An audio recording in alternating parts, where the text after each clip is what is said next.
Hello everyone, welcome back to my channel solo traveller.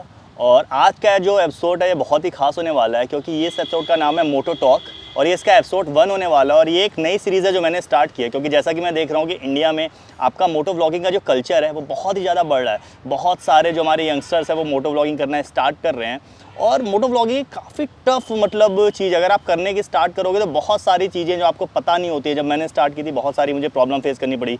मेरे शुरू के 10-15 व्लॉग्स तो ऐसे ही बेकार हो गए क्योंकि कभी मुझे माइक की प्रॉब्लम हो जाती थी, कभी मुझे पता नहीं था कि करना क्या होता था।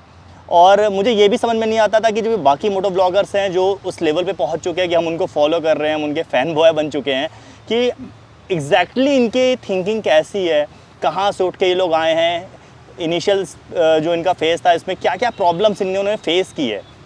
तो इस सीरीज़ के थ्रू मैं आपको मोटो व्लॉगर्स की लाइफ में ले जाऊंगा कि उन्होंने मोटो व्लॉगिंग कैसे स्टार्ट की, स्टार्ट करने से पहले वो क्या करते थे, स्टार्ट करने के बाद क्या क्या प्रॉब्लम उन्होंने फेस की, क्या उन्होंने अच्छी चीज़ें की, क्या उन्होंने ख़राब चीज़ें की। तो ये सारी चीज़ें हैं और मैंने सोचा कि जब इसको मैं स्टार्ट करूं तो सबसे पहला ब्लॉग में लाना चाहता था मिस्टर वत्सल अवस्थी का लाना चाहता था। तो शुक्रिया बहुत बहुत पहले तो मेरे को उतारने के लिए। सबसे पहले ये चीज़ मेरे हिसाब से यूट्यूब पे आप पहली बार कर रहे हो। बिल्कुल, मतलब मैंने भी काफ़ी सर्च किया कि स्टार्ट करने से पहले मैं देख पाऊँ कि ऐसा कोई चीज़ है तो वहाँ से मुझे थोड़ी सी हेल्प मिल जाए, बट मुझे ऐसा कुछ मिला नहीं। तो मैंने क्या, कोई नहीं, पहले हम ही स्टार्ट करते हैं। तो मीट मिस्टर वत्सल अवस्थी, इनका यूट्यूब पे चैनल है वत्सल अवस्थी के नाम से और 9000 सब्सक्राइबर इन्होंने कंप्लीट कर चुके हैं और बहुत ही ज़्यादा कम समय में बहुत ज़्यादा वीडियोज़ अभी इन्होंने पोस्ट भी नहीं किए हैं। अभी तक कितने वीडियोज़ होंगे आपके चैनल पे? अप्रॉक्सीमेटली 60 to 70 वीडियोज़ हैं। ऑलरेडी मोनेटाइज हो चुका है आपका चैनल, अगर मैं सही हूँ तो। हाँ। 9000 सब्सक्राइबर हो चुके हैं और मुझे लगता है बहुत ही जल्दी 10,000 हो जाएंगे, 10K हो जाएंगे। तो मतलब देखा जाए तो काफ़ी अच्छी स्टार्टिंग है वत्सल की। और तो सबसे पहले तो मैं जानना चाहूँगा अपना कुछ बैकग्राउंड के बारे में आप बताओ कि स्पेशली कहाँ से आप बिलोंग करते हो। देखो मैं बिलोंग करता हूँ प्रॉपर सीतापुर के पास में एक गांव है कुटरा, वहाँ से। क्या नाम है गांव का? कुटरा। कुटरा, हाँ, वो बिस्वा के पास पे सीतापुर से अप्रॉक्सीमेटली 70 to 80 किलोमीटर दूर होगा। और मोटो व्लॉगिंग का कल्चर मैंने अभी से 2015 में देखा था। पहले कुछ व्लॉग देखे थे और अपने लखनऊ के कई व्लॉगर्स के देखे। तो बाइक का शौक तो शुरू से था और बाइक जनरेशन चलता आ रहा है, मेरे पापा को भी था, मुझे भी था। But as a middle class boy मैं ये चीज़ शुरू नहीं कर सकता था। और आप लोग को भी पता होगा कि जब फैमिली जो होती है ना, फैमिली को कन्विंस करना यूट्यूब के करियर में कि एक करियर हो सकता है यूट्यूब को, उनके लिए बहुत मुश्किल चीज़ होती है। क्योंकि कोई भी पेरेंट्स अपने बच्चे को ना ऐसी चीज़ करते नहीं देखना चाहेगा जिसमें उसको खुद में लगता नहीं है कि कुछ कर पाएंगे या कोई करियर है वो चीज़। स्पेशली वेल नोन नहीं है, मतलब इंडिया में अभी मिडिल क्लास फैमिली ऐसी है जो स्टडीज़ पे ज़्यादा फोकस देती है। उनका रहता है कि मतलब बच्चा सबसे पहले अपनी पढ़ाई कंप्लीट कर ले, पढ़ लिख के एटलीस्ट गवर्नमेंट जॉब लग जाए, गवर्नमेंट नहीं लगे तो एक अच्छी प्राइवेट जॉब लग जाए। उसके बाद ये सारी चीज, इसको हमेशा से एक साइड की तरह मतलब साइड बिजनेस में लिया जाता है। ऐसा नहीं कहते कि इसको अपना एक मेन फोकस लाओ और मेन इसी चीज में आप अपने करियर को ग्रोथ दो। हाँ, तो वही चीज़ है, अवेयरनेस की थोड़ी कमी है। उनके टाइम पे सब कुछ था भी नहीं। तो उसके बाद जब मैं यहाँ पे आया वापस, मतलब मैं बीच में बाहर चला गया था, तो मेरी स्कूलिंग हुई है रायन इंटरनेशनल से। बाद में फिर मैंने अभी कॉलेज तो नहीं लिया है, जैसा कि आप भी जानते हो। आप लोग को मैं बता देता हूँ, कई लोगों को कन्फ्यूजन है कि मैं कॉलेज में हूँ कि नहीं हूँ, तो अभी मैंने कोई कॉलेज नहीं लिया है। तो कॉलेज में लेने वाला हूँ थोड़ा अपना इधर टाइम देने के बाद, क्योंकि आपको भी पता है यूट्यूब पे टाइम देने के साथ साथ आपकी तरह मैं मल्टी टैलेंटेड नहीं हूँ कि जॉब भी कर लूँ यूट्यूब भी कर लूँ। तो उसके बाद मैं यूट्यूब के करियर के बारे में सुना 2020 में, जब लॉकडाउन ख़त्म हुआ। उसके बाद मैं वापस लखनऊ आया। फिर मैं द UP46 राइडर से मिला, जिनको आप मिस्टर अविनाश से। हाँ जी। उसके बाद फिर उन्हीं के थ्रू मैं आपसे भी मिला था। तो उसके बाद हम लोगों ने बैठ के डिस्कस करा कि ड्रैग कैसे करते हैं और काफ़ी चीज़ें। जैसे मैं शुरू में उतरा था तो आप लोगों से मिलने से पहले मुझे यूट्यूब के बारे में ज़्यादा नॉलेज नहीं थी। तो जो मेरी फर्स्ट वीडियो थी वो मैंने फ़ोन से रिकॉर्ड और फ़ोन से एडिट ही करी थी। तो आधी वीडियो लैंडस्केप थी, आधी वीडियो पोर्ट्रेट में थी, क्योंकि पता ही नहीं था कैसे बनाना है। मैं सिनेमैटिक ले रहा हूँ पोर्ट्रेट और वीडियो शूट कर रहा हूँ लैंडस्केप। उसके बाद एडिट करी जैसे तैसे, वो बहुत गंदी वीडियो थी। फिर भी उस पर 10,000 व्यूज़ गए हुए हैं इस टाइम पे, पता नहीं कैसे। अच्छी स्टार्टिंग थी, मतलब हाँ, फर्स्ट वीडियो में अगर 10,000 व्यू है। मुझे याद है मैंने अपनी फर्स्ट वीडियो डाली तो उस पर 105 या 10 व्यू आए थे। हाँ। स्टार्टिंग के मतलब 4-5 दिनों में। और मैं काफ़ी खुश, वो भी ज़्यादातर मेरी फैमिली और फ्रेंड्स थे जिनको मैंने बोला था भाई वीडियो देख लो देख लो। हाँ, तो अच्छा, एक चीज़ और मैं जानना चाहूँगा, जो जैसे आपने जब मोटो व्लॉगिंग स्टार्ट की तो क्या सोच के स्टार्ट किया था? मतलब कि स्टार्टिंग से आपका पैशन था कि मुझे मोटो व्लॉगिंग करनी है, फन के लिए स्टार्ट किया था कि एज अ करियर अपॉर्चुनिटी के रूप में आपने इसको देखा? मैंने इसको दो चीज़ में देखा। एक तो करियर अपॉर्चुनिटी में, क्योंकि एक मैं जानता था ये चीज़ कि मुझे इस चीज़ में बहुत इंटरेस्ट है। तो मैंने सोचा एक तरीके का करियर भी है। दूसरा शौक भी था, बाइकिंग तो भाई लड़कों का ज़्यादातर का शौक होता है, बाइक चलाना। तो मैंने सोचा चलो एक बार ट्राई करके देखते हैं। मैंने सोचा नहीं था कि मैं इस लेवल पे आने वाला हूँ, मैंने सोचा था ट्राई मारते हैं, होगा तो ठीक है, नहीं होगा तो ठीक है। बट मैं फिर उसमें जब डीप जाने लगा, फिर मुझे एक बार पहला बार मेरे साथ इस तरीके से हुआ जब मैं पूरा कॉन्सेंट्रेट किया यूट्यूब पे, कि मैं एक बार 1090 पे बैठा था। एक बंदा आता है मेरे पास कि भैया आप वात्सल्य हो ना? मैंने कहा हाँ, मैंने आपके यूट्यूब पे व्लॉग्स देखे हैं। तो वो मोमेंट एक ऐसा मोमेंट होता है कि जब आपको एक लगता है हाँ मैंने कुछ करा, तब मेरे अंदर मेन इंटरेस्ट जगा था कि अब तो यूट्यूब ही करना है। जो फर्स्ट टाइम रिकग्निशन होता है, जब हाँ, आदमी आपको कोई रिकग्नाइज करता है आपकी करियर, आपकी मतलब स्किल्स की वजह से, हाँ, तो वो जो आपकी एक हैप्पीनेस होती है वो नेक्स्ट लेवल पे होती है वो आपकी। कोई किसी को समझा नहीं सकते कि जब कोई आके पहली बार बोलता है अरे आपको तो मैंने देखा है, एक फ़ोटो ले लेते हैं। जब वो एक फ़ोटो बोलता है ना, जो वो मोमेंट होता है, वो मोमेंट मेरे लिए मतलब सबसे बेस्ट है। और फिर मैंने जब ये चीज़ होने लगी तो मुझे इंटरेस्ट आने लगा, फिर मुझे अच्छा लगने लगा कि एटलीस्ट मेरे को लोग रिकग्नाइज़ कर रहे हैं कि हाँ ये बात चला जा रहा है। फिर मैंने कहा ठीक है, अब तो यूट्यूब ही करना है। अच्छा, बहुत सारे लोगों को भी आपकी एज भी नहीं पता होगी, तो मैं चाहूँगा कि सबसे पहले तो आप हमारे जो सब्सक्राइबर्स हैं, दर्शक, उनको बताइए कि एग्जैक्टली आप कितने साल के हो गए हैं। एग्जैक्टली यूट्यूब पे मैंने जितना चेक करा है, you can say one of the youngest YouTuber मेरे को कह सकते हो ऑटोमोबाइल इंडस्ट्री का, मोटो व्लॉगिंग का, क्योंकि मेरी एज अभी जस्ट 19 है। तो मतलब 19 साल के हो चुके हो आप। हाँ जी, 19 में कंप्लीटेड हूँ और अभी आने वाले नेक्स्ट सितंबर में जो इस साइड 2023 में आएगा तो 20 कंप्लीट हो जाऊँगा। तो जब मैं 18 का हुआ था, जब मेरे पास डीएल आया, मैंने कहा अब तो बस सब कुछ खत्म है, डीएल है अपने पास, अब तो लगा देंगे। नहीं, वैसे देखिए इंडिया में मैं कहता हूँ डीएल बहुत ही ज़्यादा ज़रूरी है। बहुत। विदाउट डीएल किसी को राइड नहीं करना चाहिए, बहुत ज़्यादा। बट अगर आप प्रैक्टिकलिटी में आओगे, आप देखोगे तो रोड पे तो बाइक चलाने के लिए डीएल ज़रूरी है। हाँ। लेकिन अपने मोहल्ले में बच्चे बहुत पहले से बाइक चलाने स्टार्ट कर देते हो, तो आप कितने टाइम से बाइक चला रहे हो? ये चीज़ तो फिर मैं बोलना चाहूँगा, मैं चला रहा हूँ 2016 या 15 से। जब मैं 7th क्लास में था, तब हाइट आपकी भी अच्छी है, मेरी भी अच्छी हो गई थी, तो पैर लग जाते थे। तब मेरे को स्प्लेंडर मिलती थी, एक स्प्लेंडर और एक थी मेरे पास पल्सर 150 पुरानी वाली। दोनों ही आइकॉनिक बाइक्स हैं। हाँ, एक आपकी पल्सर जिसने मोटर व्लॉगिंग नहीं बोल सकते, मोटरसाइकिलिंग में आपका पूरा रिवोल्यूशन लाया। हाँ, और एक आपकी स्प्लेंडर जो आज भी 2023-2022 में भी इंडिया की सबसे ज्यादा बिकने वाली बाइक है। सबसे ज्यादा, और मतलब उसका एक टोरा अलग होता है गाँव में। तो स्प्लेंडर थी मेरे पास, मुझे आज भी याद है, मैं उस पर चलाता था। एक तो लाइट वेट बाइक है, अपने पैर भी लग रहा है, तो पहली बार चलाई, लेकिन टच वुड सीखते टाइम मेरा कभी क्रैश नहीं हुआ। तो एक अलग कॉन्फिडेंस था शुरू से कि हाँ अभी तक गिरे तो है नहीं, चला तो लेंगे ही। अच्छा, स्प्लेंडर मैंने भी चलाई है। हाँ। स्प्लेंडर में खास बात क्या है ना, ग्राउंड क्लियरेंस उसकी बहुत अच्छी नहीं है और वेट कम है बाइक का। छोटी कॉम्पैक्ट बाइक है, काफी compact। लेकिन उसके बाद भी आप उसको चलाते हो तो एक अलग ही मजा आता है। आपने वो स्टूडेंट ऑफ द ईयर तो देखा होगा, उसमें वरुण धवन जो है वो एक सुपर बाइक चला रहा था। हाँ। और सिद्धार्थ बगल से स्प्लेंडर से कट मार के निकल जाते हैं। तो ये एक्चुअली ये चीज आपको रोड पे नॉर्मली मिल जाएगी देखने को। मेरे साथ हुई है। तो ऐसे बहुत सारे लोग हैं जो स्प्लेंडर लेके आते हैं और मस्त ऐसे कट मारते हुए अच्छी अच्छी बाइक को बीट कट भी अच्छे लगते हैं, कट अच्छे लगते हैं, नो डाउट। हाँ, तो वही चीज़ थी। तो अब जैसे मोटो व्लॉगिंग आपने स्टार्ट कर दी है, हाँ। तो सबसे पहले आपने मतलब जब स्टार्ट की तो आपको क्या क्या प्रॉब्लम फेस हुई कि मतलब एक मोटो व्लॉगिंग स्टार्ट की जो चीज़ आपको नहीं पता थी? हाँ, तो देखिए किसी भी चीज़ को शुरू करो तो उसमें आपको घुसना पड़ता है। हाँ। तो घुसने के लिए मैंने क्या करा कि मैंने थोड़ा बहुत बाइक पे रिसर्च करने लगा। बट सबसे बड़ी चीज़ होती है आपको कैमरा फ्रेंडली होना बहुत ज़रूरी है। और मैं वो बिल्कुल भी नहीं था। यूट्यूब पे आने से पहले इवन मेरे इंस्टाग्राम पे अभी भी आप फोटोज़ देखोगे ना, तो नॉर्मली हेलमेट में ही मिलने वाली है, मेरी शक्ल के साथ कुछ नहीं। कैमरा फ्रेंडली तो मैं बिल्कुल नहीं था। उसके बाद फिर मैंने शुरू में आपको सबसे मेन चीज़ होती है कि बोलना कैसे है।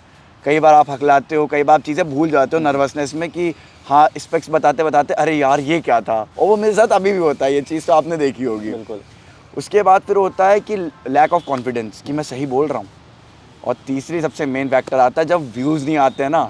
आपने मतलब सोचा है कि हाँ मैंने इतनी मेहनत करके ये वीडियो बना ली, वो वीडियो बना ली, उसके बाद आते हैं 100-200 व्यूज़, और फिर आपके अंदर आता है कि अरे यार वो तो इतने ज़्यादा व्यूज़ ला रहा है। तो वहाँ पे मेन फैक्टर होता है, ब्रेकिंग पॉइंट होता है वो किसी के लिए भी, जब उसका चैनल चलने लगा और बीच में 10,000 एक पे आए और एक पे आए 10 व्यूज़, तो एक ब्रेकिंग पॉइंट होता है। वहाँ पे सबसे ज़्यादा मेरे को प्रॉब्लम हुई थी शुरू में।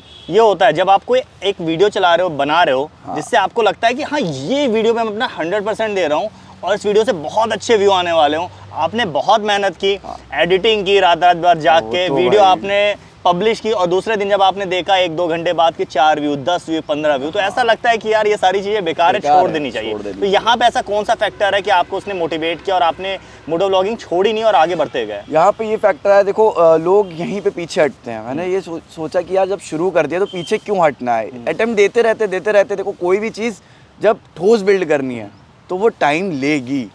ये नहीं है कि आप 4 दिन में जो फेमस होता है ना, मैंने देखा है जो 4 दिन में मतलब फेमस हुए, अब मैं स्पेसिफिक नाम तो नहीं लेना चाहूँगा, जैसे एक सिंगर थी, वो एकदम से हाई पाई, उसकी इतनी हाई पाई कि कुछ कहने ही नहीं। फिर उसको आज के टाइम पे भाई ना आप कहीं देख पा रहे हो ना मैं कहीं देख पा रहा हूँ।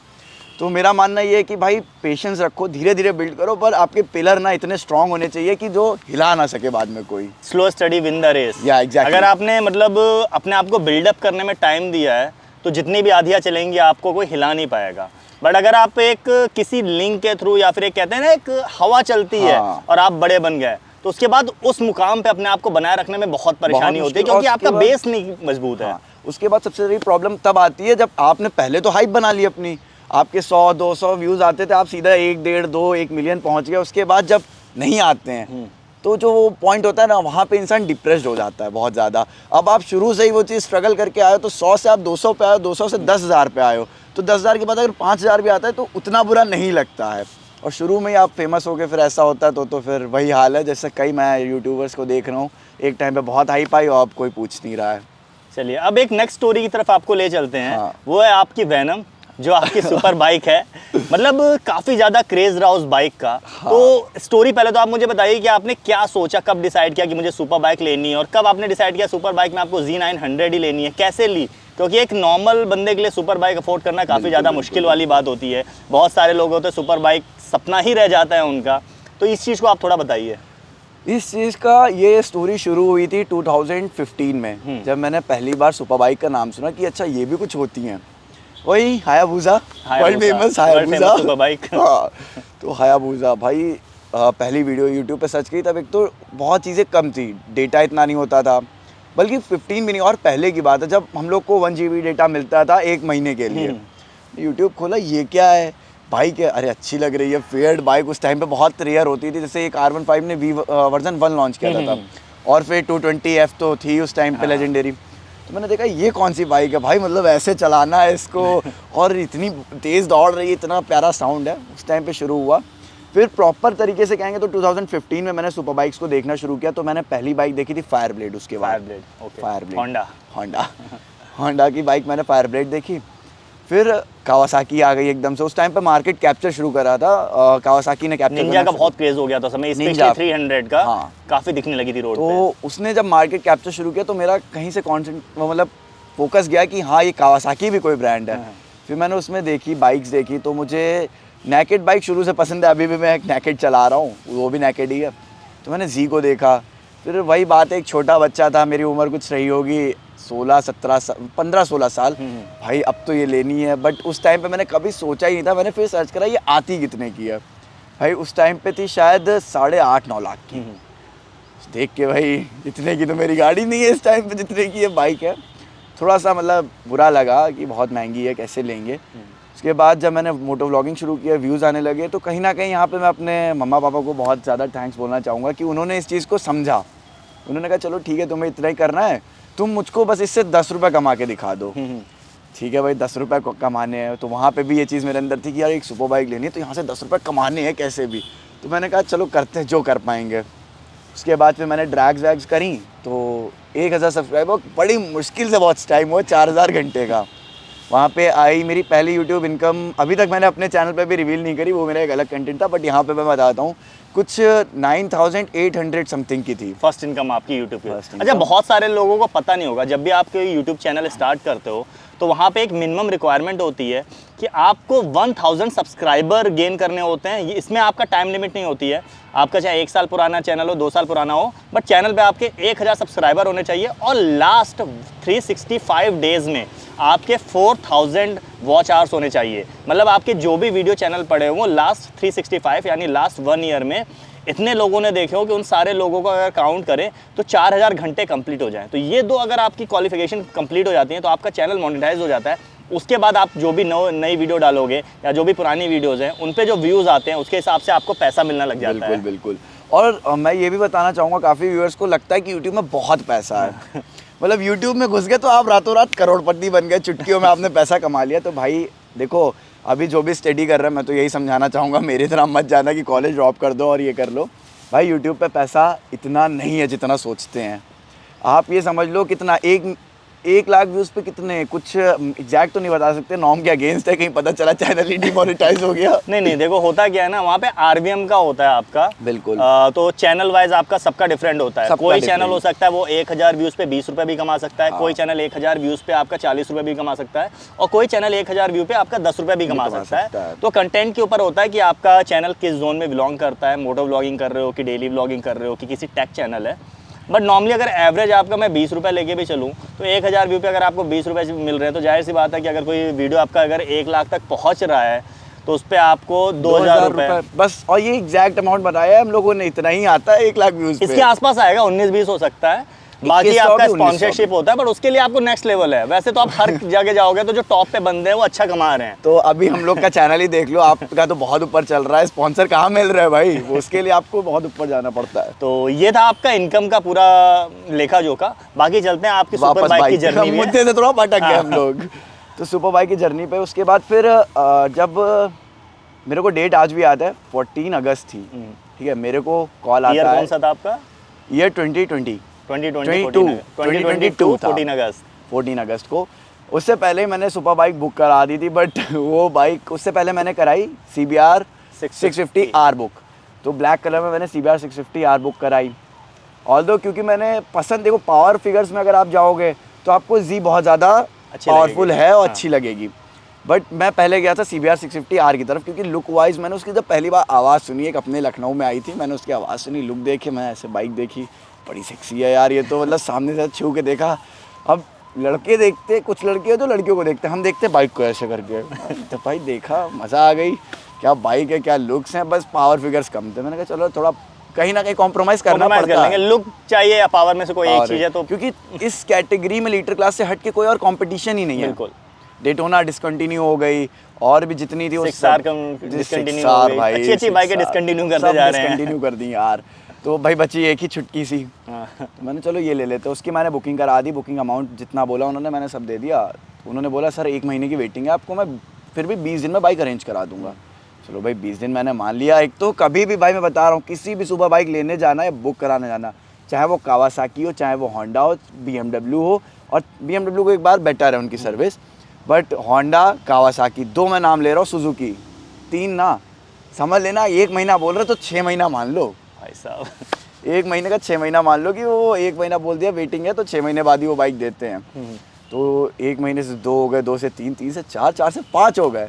अब भाई एक इंसान है, वो पैसे भी दे चुका, अब तो फ्रस्ट्रेट होगा वो कि यार एक सुपर बाइक है, ऊपर से आपने सब में बोल दिया हो, यूट्यूब पे बोल दिया तो सब पूछते हैं। तो और भाई कुछ पॉजिटिव वे में आते हैं और कुछ आते हैं जो निगेटिव वे में आते हैं, एक टॉन्ट वाइज, अरे तुम तो सुपर बाइक ले रहे थे, क्या हुआ, फट गई। मैंने अच्छा ठीक है भाई, तो मेरा मूड चेंज हुआ। फिर मैंने सोचा अब चलो पावर पे जाते हैं। जी मैंने बीच में बहुत पसंद थी मुझे, जी स्टार्टिंग में बहुत पसंद थी, बट मैंने CBR को देखने के बाद बोल दिया अरे जी हटो, जी कुछ नहीं है, ये नहीं है, वो नहीं है, जी कुछ भी नहीं है। उसके बाद फिर जी पे गया, जी बुक कराई, वो मुझे 1 महीने में मिल गई, 1 से डेढ़ महीने या 2 महीना लगा, वो मिल गई। तो जब जी मिली, उस पर हाथ रखा, तो बस ये चीज़ थी कि मम्मी पापा ने बोला देखो अब तुम्हें दिला दी है, अब तुम्हारे ऊपर है कैसे करना है। उसके बाद फिर सबको पता है 14 अक्टूबर को मेरे पास कॉल आता है कि आपकी बाइक आ गई शोरूम पे, वीडियो वगैरह आती है उतरते हुए। उसके बाद 15 या 16 अक्टूबर को मैं अगस्त को 16 अगस्त को शायद मैंने डिलीवरी ली उसकी। उसके बाद फिर आए, सबको पता है, यहाँ लाया मैं उसको सितंबर में। फिर आती है 2 अक्टूबर गांधी जयंती। उस दिन मैंने क्या सोचा कि चलो ठीक है, सो रहा था मैं, चलते हैं एक्सप्रेस वे। मैंने कुछ प्री प्लान नहीं था, कुछ भी प्री प्लान नहीं था उस दिन। चलो चलते हैं, फ़ोन किसका आया, आप लोगों का। मतलब चलो चलते हैं, मज़े करेंगे, थोड़े बहुत मज़े करेंगे, पहुंचते हैं। तो मैं वहीं पे आया, आपको तो पूरा सीन पता, आया, एक राउंड तो पूरा करा, अच्छे से ड्रैग वैग शूट करी। उसके बाद एक बंदे से जब क्रैश हुई, वो आप तो सामने ही थे, तो बाइक कुछ इस तरीके से रोल हो रही थी उस टाइम पे। ब्रेकडाउन था सबसे बड़ा मेरे लिए, ब्रेकडाउन था। यूट्यूब पे मैं इस टाइम पे कंटिन्यू नहीं हूँ, और कहीं ना कहीं मेरे रातों की नींद और व्लॉगिंग में भी वो मज़ा नहीं दे पा रहा हूँ मैं, क्योंकि मेंटली आपको बहुत फ्री होना पड़ता है व्लॉग करने के लिए। तो ये कुछ जर्नी थी। उसके बाद अभी 1 महीने बाद तो फिर से फेब में बाइक वापस आनी है। हाँ, अगर आप लोगों को नहीं पता है तो वत्सल की न्यू सुपर बाइक जल्दी आने वाली है। आई थिंक 1-2 महीना लगेगा ज़्यादा से ज़्यादा। हाँ, तो आ जाएगी, तो वो भी जल्दी जब भी आएगी चैनल पे सबसे पहले हम लोग लाएंगे उस चीज़ को भी। बिल्कुल। ठीक है। और कई सुपर बाइक आपके चैनल पे आने वाली है, तो उसके लिए तो भाई देखना, अभी मज़ा आएगी। मार्च में भी एक इंडिया की पहली आएगी। अच्छा, एक चीज़ मेरे दिमाग में हमेशा रहती है, जैसे कि यूट्यूबर आप हो, हाँ ठीक है, तो जब आप कोई व्लॉग डालते हो तो बहुत सारे कमेंट्स आते हैं, बहुत सारा प्यार मिलता है, बहुत सारे पॉजिटिव कमेंट आते हैं, बहुत सारे नेगेटिव कमेंट्स भी आते हैं, कई ऐसे कमेंट्स आते हैं जिनका सर हाथ पैर नहीं होता है, हाँ। ठीक है, तो समझ में नहीं आता उसका क्या रिप्लाई करें। बहुत सारे ऐसे नेगेटिव कमेंट्स भी आते हैं जो बहुत ज़्यादा हर्ट कर जाते हैं। बहुत ज़्यादा, ये बहुत अच्छा पॉइंट आपने तो उठाया इस है। चीज़ को आप कैसे मतलब ओवरकम करते हो? इस चीज़ को मैं कुछ इस तरीके से देखो, कई बार जब आप शुरू करोगे तो आपको एक दो जब हिट मिलेंगे ना, कुछ आपको वो ऐसी लाइन बोल देंगे कि वो सीधा यहाँ एकदम लग जाते हैं यहाँ पे आगे। इसको तो बस यही कमेंट सेक्शन में लड़ जाए इससे। लेकिन उसको ओवरकम करने के लिए क्या है यार, देखो हम एक सोशल फिगर है, अब हमारी कोई पर्सनल लाइफ नहीं है, ये यूट्यूब पे कुछ पर्सनल नहीं है। बिल्कुल। वहाँ पे लोग जो भी कमेंट करें यार, उनको जो कमी निकाले ना उस पर ज़्यादा फोकस करना चाहिए, क्योंकि वो कुछ बोल रहा है तो किसी वजह से बोल रहा है। तो मैं उस चीज़ को पहले निगेटिव वे में अब कम लेने लगा हूँ। स्टार्टिंग में मेरे को बहुत बुरा लगा, एक कमेंट एक टाइम आया था, एक टाइम था, अभी मैं बताता हूँ, ज़्यादा पुरानी बात नहीं है। एक मीटअप था, किस चीज़ का था ये तो नहीं बताऊँगा, आप में से जितने भी लखनऊ के व्यूअर और काफ़ी लोगों ने उस मीटअप के देखे होंगे ब्लॉग, तो उसमें थोड़ा सा पुलिस से हो गया था। तो उसमें ये हो गया, गलती तो थी जिसने मीट कराया उसके ऑर्गेनाइजर की, बिल्कुल, बट उसने क्या करा, अपने आप को तो बचाना है क्योंकि वो बड़ा है भाई, ब्रांड अच्छा खासा, वो बड़ा ब्रांड है, उसने अपने आप को बचाने के लिए सब हम यूट्यूबर्स पे डाल दिया। तो उस टाइम पे जो मेरे को मतलब हिट मिला था, मैं 3 दिन सो नहीं पाया था, सच बता रहा हूँ, मैं 3 दिन सोया नहीं था। मेरे बेडरूम में एक सोफ़ा है, मैं उस पर ऐसे बैठा हूँ, दीवार देख रहा हूँ सामने, ये क्या हो गया है वात्सल्य। मतलब हर 2 मिनट में फ़ोन पे नोटिफिकेशन आ रहा है, you have been mention in a story, ये चीज़ नहीं करनी चाहिए थी, और shame on you, shame on you. तो वो चीज़ थी, वहाँ पे आप बहुत ब्रेक डाउन हो गए जब आपको इस लेवल का हेट मिलेगा।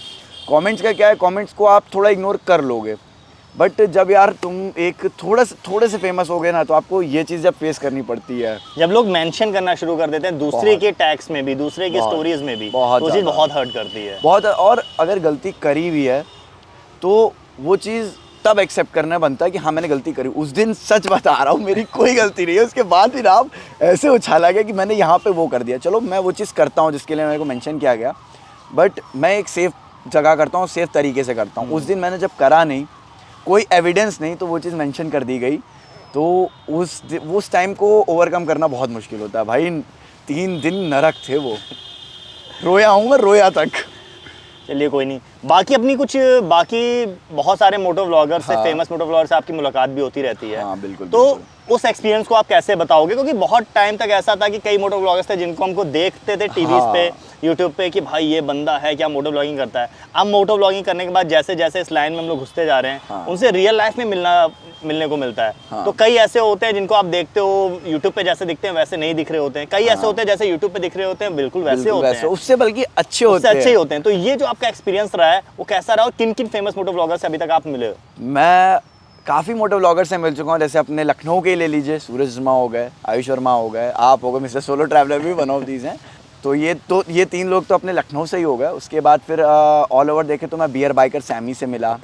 उसके बाद मैं JS सर से मिला, जेट प्रभजोत सर से मिला, UK07 से भी मिला। तो अब जैसा कि आपने अभी बोला था, कुछ ऑन कैमरा अच्छे होते हैं और रियलिटी में बेकार होते हैं, कुछ ऑन कैमरा अच्छे हो तो उससे अच्छे रियलिटी में होते हैं। तो जब मैं पहली बार जेट प्रभजोत सर से मिला, देखो मैं सच्चाई बताऊँ, वो मेरी इंस्पिरेशन है। उनको देख के मैंने मोटो व्लॉगिंग सीखी और इस करियर में उतरा कि हाँ भाई ये तो मेरे को भी करना है। तो उनकी जितनी तारीफ़ करूँ मैं कम है। मैं पहली बार मिला था उनके लिए, मैंने पर्सनली बता रहा हूँ, किसी को नहीं पता है, मैंने 20-30 मिनट मैंने टाइम की कैलकुलेशन लगाई उनकी स्टोरी देख के कि दिल्ली से यहाँ तक इन्हें एक्सप्रेसवे पे कितना टाइम लगेगा। एक एवरेज टाइम मैंने निकाला, 20 मिनट मुझे एक्सप्रेसवे पे वेट करना पड़ा। मिला जिस तरीके से वो मिले, मतलब कोई भी इतनी देर नहीं रुकता, इस तरीके से नहीं मिलता। इवन उनका स्टिकर मेरे अभी भी लैपटॉप पे लगा है। उसके बाद JS सर तो भाई मजाक के लेवल में अलग ही हैं। मतलब अभी मैं दिल्ली में भी मिला उनसे, बहुत मजाकिया है। डिनोज से मिला मैं, डिनोज सर से मिला। और कौन कौन से, HK ऑन व्हील्स हारिस भैया, वो तो एज अ बड़े भाई कह सकते हैं मेरे। उनका बहुत सपोर्ट रहा जब मेरा क्रैश हुआ है, तो उन्होंने बोला चल, उनका भी उससे पहले हुआ था, तो उन्होंने काफ़ी ज़्यादा सपोर्ट करा मेरे को। तो फिलहाल तो इतना ही मिला। और इस लेवल पे जिस मैं बोलना चाहूँगा 8,000-9,000 सब्सक्राइबर पे ना, इतने बड़े बड़े लोगों से कोई नहीं मिला था। नहीं 100% है। मैं तो मुझे लगता है 2 ही 3 लोगों से मिला हूँगा।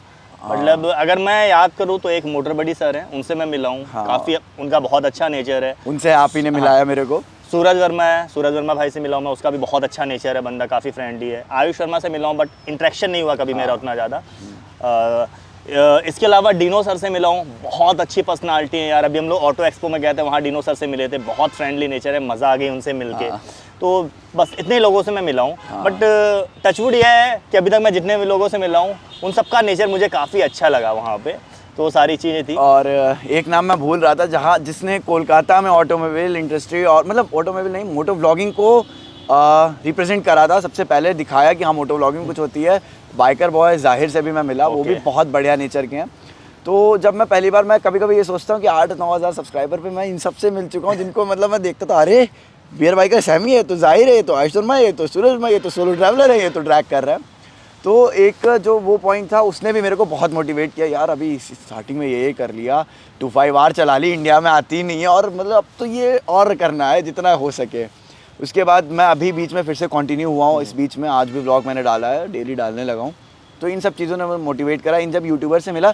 और मेन बात ये है, एक दो को छोड़ के कुछ ने मुझे इस लेवल पे मतलब मोटिवेट करा, यार वात्सल उतर ही गया है तो कर ना, सही से कर, क्या कर रहा है।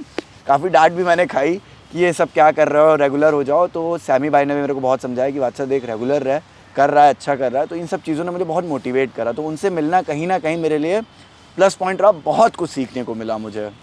तो ये सारी तो पॉजिटिव चीज़ थी। अब जाते जब दूर से आदमी देखता है कि मोटो व्लॉगर हैं भाई, 20-20 लाख की बाइक के ऊपर घूम रहे हैं, जहाँ रुक रहे हैं मीटअप्स हो रहे हैं, भीड़ आ रही है पीछे, भाई हेलो सर आपसे फ़ोटो खिंचवानी, ये सारी चीज़ें, पैसा कमा रहे हैं, स्पॉन्सरशिप मिल रही है, ये सारी चीज़ें।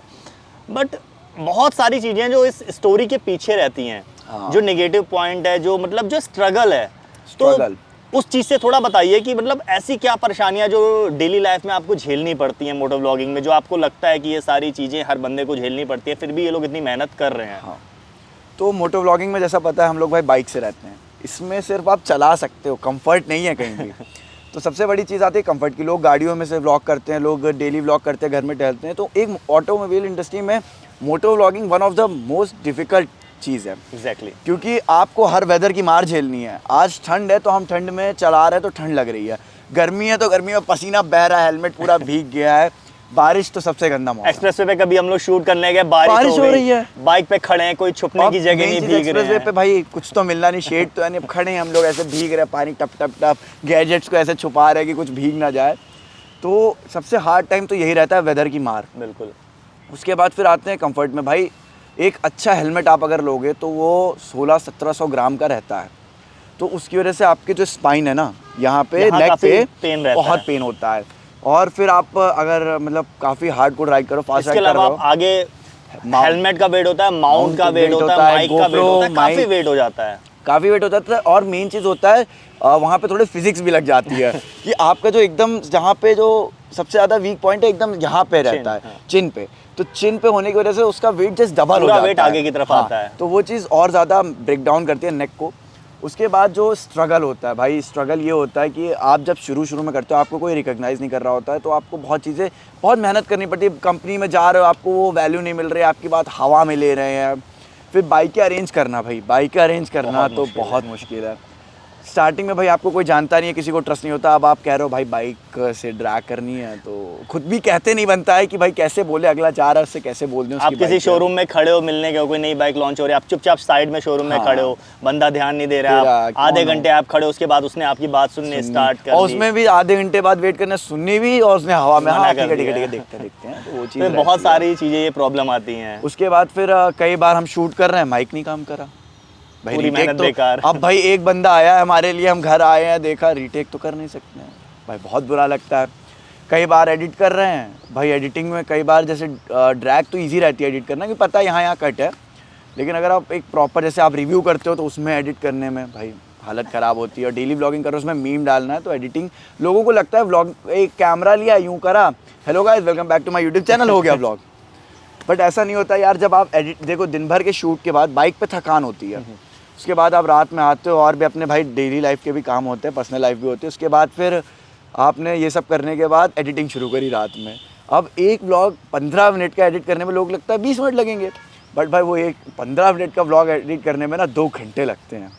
तो सबसे ज़्यादा मतलब जो कहते हैं ना स्ट्रगल, वो यही होता है कि आप सुबह उठे हाँ। 5 बजे 6 बजे, आप एक्सप्रेसवे गए या फिर कहीं भी गए, आपने बाइक के बारे में शूट किया, और दिन भर की थकान के बाद जब घर आते हो तो आपको रेस्ट नहीं करना होता है, आपको बैठना होता है लैपटॉप के सामने, आपको करना होता है एडिट, एडिट करने के बाद अपलोड करना होता है, रात में 2-3 बजे आप सो पाते हो, और उसके बाद अगर नेक्स्ट डे फिर से शूट है फिर तो 5 बजे तो भाई 3-4 शरीर की घंटे तो बोलते हैं ना, जो एक कहते हैं प्रॉपर लग जाती है। मतलब फिर 1-2 दिन तो चलता है, फिर उसके बाद 1 वीक आपको ये करना पड़ जाए ना, सुबह उठो बॉडी पेन, बैक में पेन हो रहा है, नेक में पेन हो रहा है, हाथों में पेन हो रहा है, तो वो चीज़ बहुत ज़्यादा मतलब डिफ़िकल्ट हो जाती है। तो ये होता है, मतलब स्ट्रगल भी है, और स्ट्रगल में मतलब किसी बड़े यूट्यूबर से मिलना है, भाई आपको कोई जानता नहीं है, तो उसमें बहुत स्ट्रगल होता है।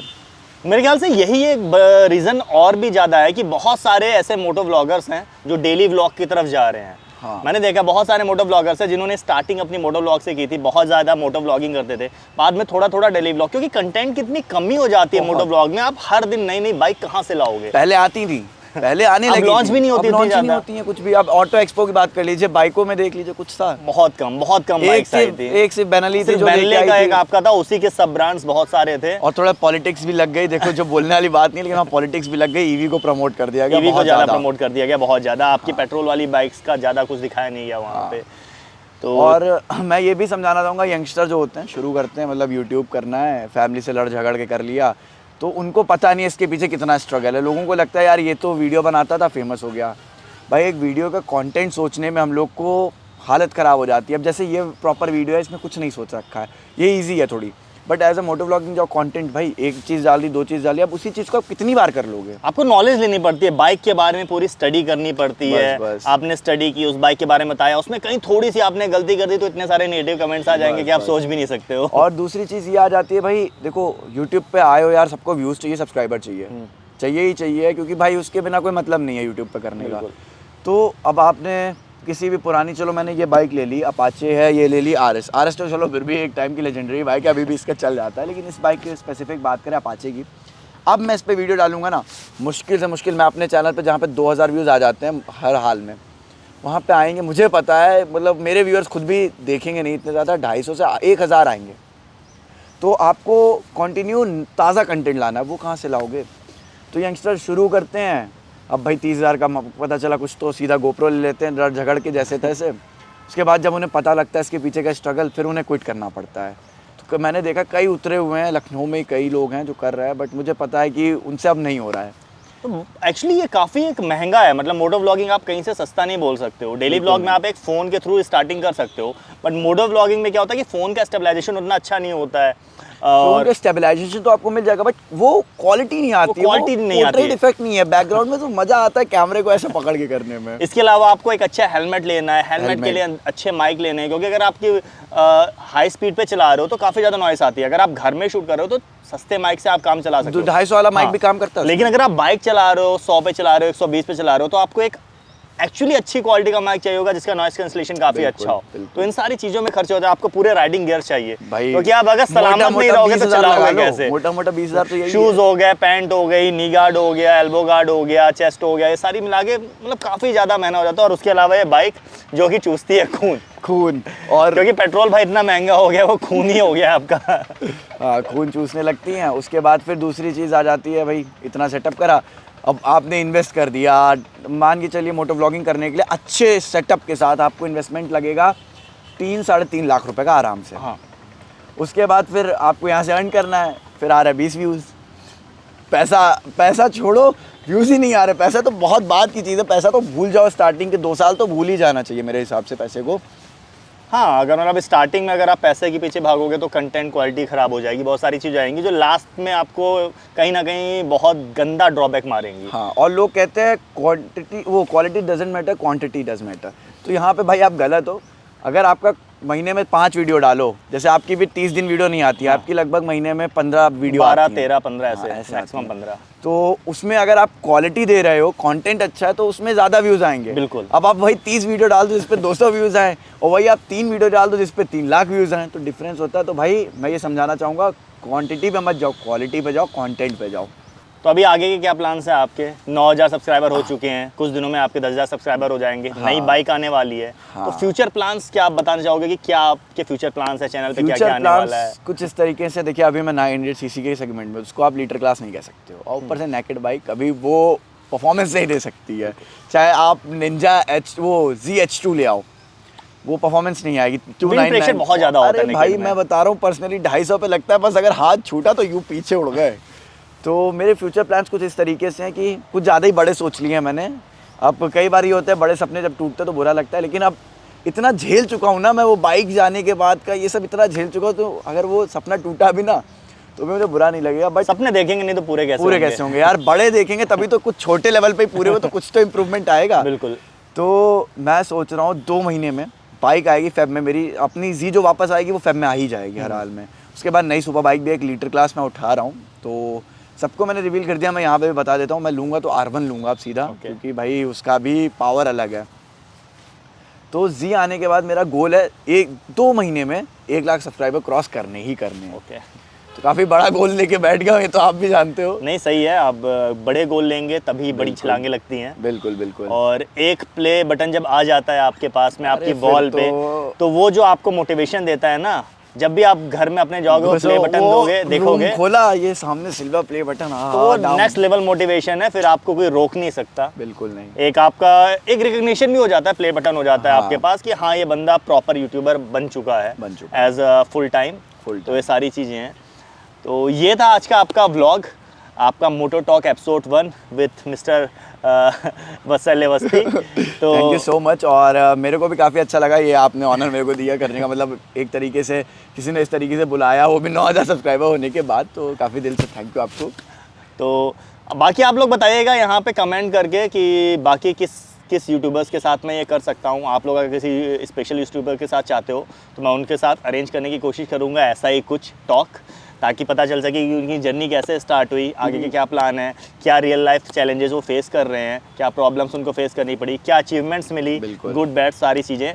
तो इसी के साथ ये व्लॉग मैं एंड करता हूँ। बाकी यहाँ पे आपको दिख रहा होगा सोशल मीडिया हैंडल मेरा, और यहाँ पे आपको वत्सल का भी सोशल मीडिया हैंडल दिख रहा हो, दोनों पे आप कनेक्ट कर सकते हो। कुछ और आपके क्वेश्चंस हैं तो वहाँ आप मेरे से पूछ सकते हो। चैनल अगर आपको अच्छा लग रहा है तो सब्सक्राइब जरूर कर लीजिए, वीडियो को लाइक कर दीजिए, शेयर कर दीजिए। This is Ram solo traveller signing off.